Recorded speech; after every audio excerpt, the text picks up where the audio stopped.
আসসালামু আলাইকুম রহমতুল্লাহি ওয়া বারাকাতুহু। বাংলা বাড়ি থেকে ওমর স্যার বলছি। আশা করছি আপনারা সবাই ভালো আছেন। আজকে আমরা হ ফলা নিয়ে আলোচনা করব। অনেক অনেক প্রবলেম আছে আমাদের, যারা হ নিয়ে অনেক দ্বিধাদ্বন্দ্বের মধ্যে পড়ে থাকি। কখন কোন সময় হ উচ্চারিত হবে, কখন কোন সময় হ উচ্চারিত হবে না, এটা নিয়ে আমরা অনেকেই দ্বিধাদ্বন্দ্বের মধ্যে পড়ে থাকি। তো আমাদের কোর্সে অলরেডি বিস্তারিত রয়েছে, যারা এখনো কোর্সটি করেননি অবশ্যই কোর্সটি এনরোল করে ফেলবেন। তো আমরা হ নিয়ে 6টি কথা। 1 নম্বর হচ্ছে হর সাথে রফলা আসলে হ উচ্চারিত হবে না, যেমন রাস, হৃদয়।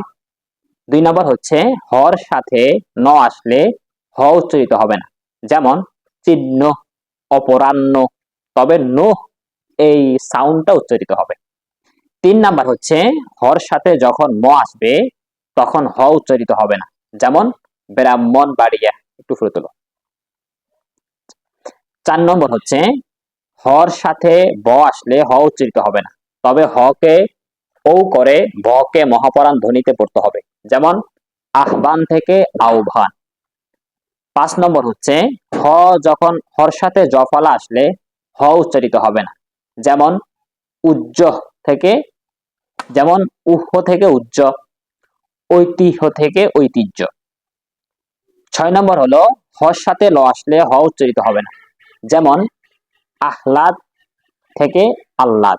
যখন আমরা আহ্লাদ বলবো এটা উচ্চারিত ঠিক হবে না, বলতে হবে আহ্লাদ।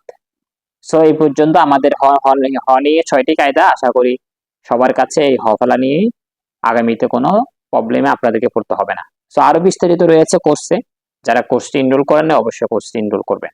তো ভালো থাকবেন, সুস্থ থাকবেন। আসসালামু আলাইকুম।